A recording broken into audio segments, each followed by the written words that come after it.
अस्सलाम वालेकुम and welcome again to my YouTube channel. हमने चैप्टर नंबर 10 शुरू किया है क्लास 9th का, और चैप्टर नंबर 10 जो क्लास 9th का है वो है एवोल्यूशन। इसमें ये हमारा लेक्चर नंबर 2 होगा। लेक्चर नंबर 1 ऑलरेडी मैं अपलोड कर चुका हूँ, वो मैं ऑलरेडी आप लोगों को दिखा चुका हूँ।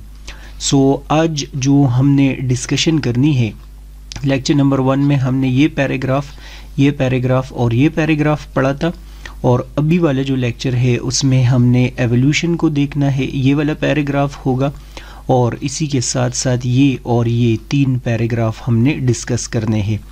तो इसको थोड़ा सा मैंने आसान करने की कोशिश की है, आप लोग इसको समझेंगे। ये पेज नंबर 148 है। ये जो आप लोग थ्योरी ऑफ नेचुरल सिलेक्शन देख रहे हैं, ये मैं नेक्स्ट लेक्चर नंबर 3 में आप लोगों को समझाऊंगा। तो ये जो 3 पैराग्राफ आप लोग देख रहे हैं, ये पैराग्राफ और ये, इसको आप लोगों ने गौर से सुनना है। मैंने थोड़ा सा इसको क्या कर दिया है, आसान करने की कोशिश की है। सबसे पहला पॉइंट जो आप लोगों की बुक में लिखा है वो ये है कि evolution is the process by which life on earth changes slowly with the passage of time. Evolution का डेफिनेशन वैसे मैंने आप लोगों को पिछले लेक्चर में भी बताया था। मैंने बोला था कि ये एक ऐसे प्रोसेस को बोलते हैं जिसमें ऑर्गेनिजम्स क्या हो रहे होते हैं, with the passage of time change हो रहे होते हैं। मैंने बोला था कि एवोल्यूशन हम ग्रेजुअल चेंज को बोलते हैं या स्लो चेंज को बोलते हैं। जितने भी ऑर्गेनिजम्स हैं इस प्लेनेट के ऊपर वो कांस्टेंट नहीं रहते, उसके अंदर चेंज आ रहा होता है। Scientist believe that Earth is more than 4 billion years old and all living things today evolved from tiny simple unicellular organism। याद रखना है आप लोगों ने कि जो एवोल्यूशनिस्ट होते हैं या जो एवोल्यूशन पे बिलीफ रखते हैं, जो साइंटिस्ट होते हैं, उनके अकॉर्डिंग, उनके मुताबिक हमारा ये प्लेनेट कब बना है, उनके मुताबिक हमारा ये प्लेनेट 4 बिलियन ईयर्स एगो बना है।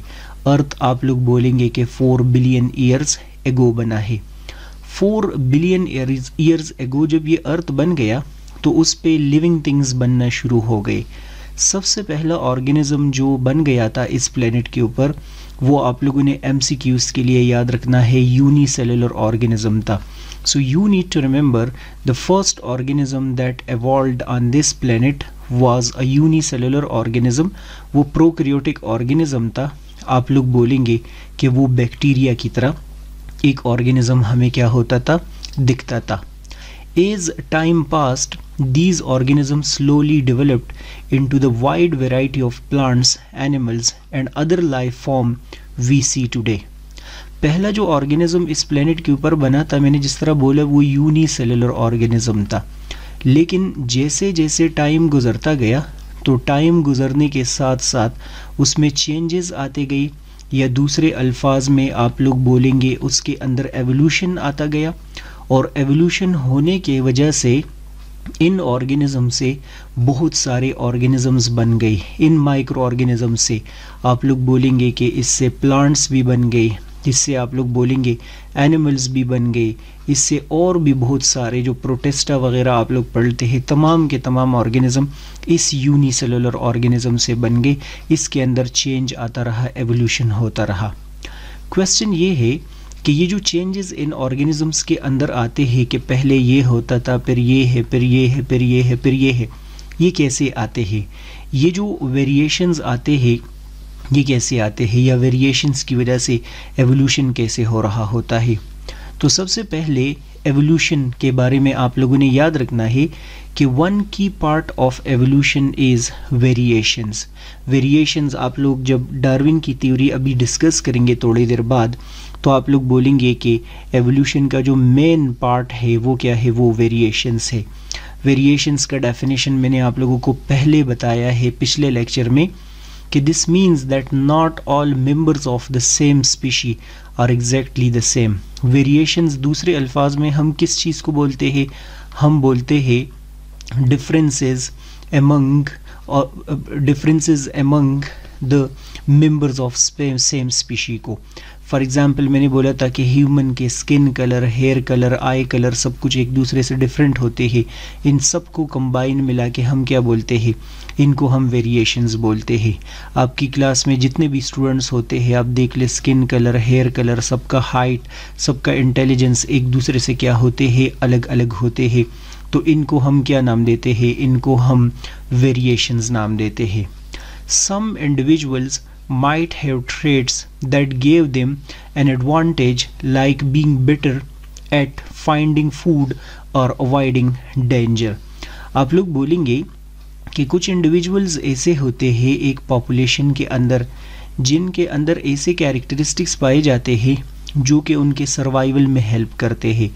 फॉर एग्ज़ाम्पल उनके ट्रेड्स ऐसे होते हैं कि वो अपने लिए फूड इजीली फाइंड आउट कर सकते हैं, या उनके ऐसे ट्रेड्स होते हैं जो अपने आप को इजीली किसी ख़तरे से क्या कर सकते हैं, बचा सकते हैं। कुछ इंडिविजुअल्स आप लोग बोलेंगे कि शार्प होंगे, अपने लिए फूड का सर्च करना या किसी ख़तरे को अवॉइड करना उनके लिए आसान होता है। Because of these advantages they are more likely to survive and have offspring. अब आप लोग देख लेना, सपोज करते हैं फॉर वाइल यहाँ पर बहुत सारे ऑर्गेनिजम्स है, ये सारे के सारे ऑर्गेनिजम्स आप लोगों को नज़र आ रहे हैं। ये सारे के सारे क्या करते हैं, फूड हासिल करने की कोशिश कर रहे हैं या शेल्टर हासिल करने की कोशिश कर रहे हैं, लेकिन ये सारे के सारे सर्वाइव नहीं कर सकते क्योंकि फूड यहाँ पर थोड़ा सा है। ठीक है, इनमें वो ऑर्गेनिजम्स जो कि इस फूड तक अपने आप को पहुंचा देते हैं या कोई ख़तरा वगैरह सामने आता है तो उसको अवॉइड कर देते हैं, तो इनको ये चीज़ें मिल जाएंगी, फूड मिल जाएगा और ये ऑर्गेनिज्म सरवाइव कर जाएगा। बाकी ऑर्गेनिजम्स यहाँ पर जो मौजूद है आप लोग बोलेंगे कि वो ख़त्म हो जाएंगे। सो इसी वजह से लिखा है कि इन कैरेक्टरिस्टिक्स की वजह से कि ये फूड जल्दी से फाइंड आउट करते हैं, ख़तरे से अपने आप को बचाते हैं, ये इनके लिए ऐसे वेरिएशंस है जिनसे इनको फ़ायदा हो रहा है और इन्हीं वेरिएशंस की वजह से ये क्या हो रहे हैं, सर्वाइव कर रहे हैं और ये आगे जाके बहुत सारे क्या कर रहे होते हैं, ऑफस्प्रिंग प्रोड्यूस कर रहे होते हैं। Over time these traits become more common in the population and the species as a whole changes। अब आप लोग देखें ना कि इन इंडिविजुअल में से सिर्फ और सिर्फ ये वाला इंडिविजुअल जो आप लोगों को नज़र आ रहा है, फूड इनको मिल गया तो आप लोग देखिए कि इन्होंने ऑफस्प्रिंग बहुत सारे प्रोड्यूस कर दिए। ठीक है, इन्होंने ऑफस्प्रिंग प्रोड्यूस कर दिए तो आगे वाले जितने भी इंडिविजुअल्स आएंगे, आगे वाले जितने भी ऑर्गेनिजम्स आएंगे वो इसकी तरह होंगे। वो इसकी तरह इस वजह से होंगे क्योंकि इनको तो फूड नहीं मिला तो इन्होंने ऑफस्प्रिंग नहीं प्रोड्यूस कर दिया और ये प्रोसेस में इनकी डेथ हो गई या ख़त्म हो गई। लेकिन इस वाले की सर्वाइवल हो गई तो सर्वाइवल से इनका नंबर आप लोग बोलेंगे बढ़ गया और ये कैरेक्टरिस्टिक आगे बढ़ता रहा। ओवर टाइम के साथ साथ क्या हुआ, this trait become more common in the population and the species as a whole changes. पूरे का पूरा पॉपुलेशन क्या हो जाएगा, चेंज हो जाएगा। अब वो इसकी तरह दिखेगा, ये कैरेक्टरिस्टिक क्या हो जाएंगे, गायब हो जाएंगे। This process is called natural selection. हम नेक्स्ट पेज पे भी ये डिस्कस करेंगे, नेक्स्ट टॉपिक में भी ये हम डिस्कस करेंगे ऐसे प्रोसेस को जिसमें क्या हो रहा होता है, बहुत सारे ऑर्गेनिजम्स में से, बहुत सारे वेरिएशंस में से सिर्फ एक सरवाइव करता है लेकिन बाकी सारों की डेथ होती है, वो एक्सटिंक्ट हो जाते हैं। इसी प्रोसेस को हम क्या बोलते हैं, नेचुरल सिलेक्शन बोलते हैं। आप बोलेंगे ये वाला इस वजह से सरवाइव कर गया क्योंकि नेचर ने इसको सेलेक्ट कर दिया और बाकियों को क्या कर दिया है, रिजेक्ट कर दिया है। सो ये बात आप लोगों के लिए ज़रूरी है। For example, if an environment changes and food becomes scarce, animal with trait that help them survive in that new environment will have a better chance of living longer and have more babies।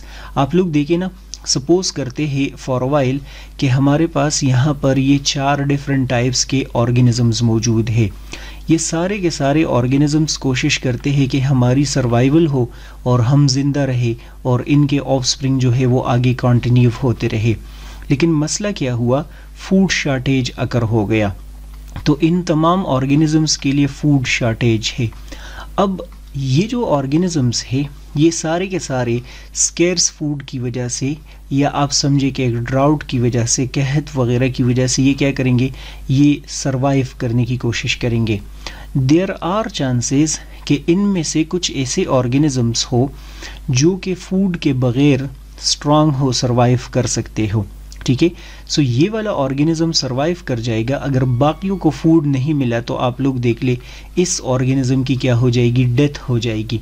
अब जाहिर सी बात है कि ये वाला individual survive कर गया है तो इनके ऑफस्प्रिंग ज़्यादा हो जाएंगे और ये क्या होगा, सरवाइव करता रहेगा।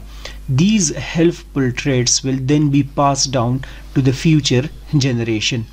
अब यही ऑर्गेनिज्म जो आप लोग देख रहे हैं ना, ये ऑर्गेनिज्म क्या करता रहेगा, आप लोग बोलेंगे कि ये और ऑफस्प्रिंग प्रोड्यूस करता रहेगा और पूरे का पूरा जो जनरेशन होगा वो बिल्कुल इसकी तरह दिखेगा। क्यों इसकी तरह दिखेगा, क्योंकि यही कैरेक्टरिस्टिक पास हो रहा है। ये कैरेक्टरिस्टिक आप लोग डिस्कस करेंगे कि एक्सटिंक्ट हो गए, तो इसी वजह से हम बोलेंगे कि फ्यूचर जनरेशन क्या होगा, फ्यूचर जनरेशन चेंज हो जाएगा। सो ये आप लोगों को पता होना चाहिए कि लाइक इसमें वेरिएशंस वाली बात कैसे आती है। वेरिएशंस वाली बात यही है ना कि इन तमाम में डिफरेंसेस है। ठीक है, अगर ये सारे के सारे सेम होते तो सारी की डेथ हो जाती, लेकिन नहीं, इनमें डिफरेंसेस है। सिर्फ एक इसमें सरवाइव कर रहा होता है और बाकियों की क्या हो जाती है, डेथ हो जाती है। सो वेरिएशन ऐसे आप लोग बोलेंगे कि एवोल्यूशन लेके आता है या चेंज लेके आता है। ओके, सो अब ये तो हमें समझ आ गई है कि वेरिएशंस की वजह से एवोल्यूशन कैसे आता है या चेंज कैसे आ रहा होता है। अब ये जो आप लोग कैरेक्टरिस्टिक देख रहे हैं ना, ये ट्रेट सपोज करते हैं जो स्ट्रांग होने वाला ट्रेट था, यही ट्रेट इस ऑर्गेनिज्म में चलता रहेगा और इसको हम एडाप्टेशन बोलते हैं। An adaptation is a trait of characteristic that help an organism survive in its environment. अगर इनकेस एग्जामिनर आपसे पेपर में पूछता है कि एडाप्टेशन का डेफिनेशन लिख लेना, तो आपने ये वाला सेंटेंस लिखना है। एडाप्टेशन हम उन कैरेक्टरिस्टिक्स को बोलते हैं, ट्रेट का मतलब होता है कैरेक्टरिस्टिक, जिसकी मदद से एक ऑर्गेनिज्म की किसी एनवायरनमेंट में क्या हो रही होती है, सर्वाइवल हो रही होती है। For example for a while कि एक ऑर्गेनिज्म है और वो फास्टेस्ट है या स्ट्रॉन्गेस्ट है, वो किसी एनवायरनमेंट के अंदर जल्दी फूड के पास पहुंच जाएगा, तो ये उनके अंदर एक एडाप्टेशन आया है कि वो वहाँ पर जल्दी पहुंचता है। जो वीक होगा वो एडाप्टेड नहीं है उस एनवायरनमेंट में। Over time species adopt to their surroundings through evolution which help them compete for resources like food, water and mate. जैसे जैसे ऑर्गेनिज्म नए नए एनवायरनमेंट के अंदर जाते हैं ना, तो आप लोग बोलेंगे उनमें एडाप्टेशन आते हैं। उस न्यू एनवायरनमेंट के अंदर क्या कर रहा होता है, अपने आप को एडजस्ट कर रहा होता है और फूड वगैरह वहाँ से क्या करता है, हासिल करता है। The organism that are best suited to their environment are the ones that survive and reproduce, while other may not survive or pass on their traits. ये बार बार यही सेंटेंस आ रहा है, बार बार एक ही कंसेप्ट आ रहा है कि जो अडॉप्टेड ऑर्गेनिज्म होगा, जो स्ट्रॉन्ग ऑर्गेनिज्म होगा, सिर्फ और सिर्फ वही सरवाइव करेगा, वही रिप्रोड्यूस करेगा। जो स्ट्रॉन्ग नहीं होगा वो सरवाइव नहीं कर सकता। This is why certain traits like sharper eyesight and faster speed can become more common in a species over time.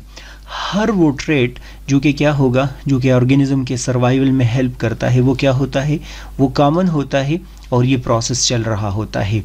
In short, evolution is the way species change over time for better survive in the environment, and it all starts with small variation which makes some individuals better suited to their environment.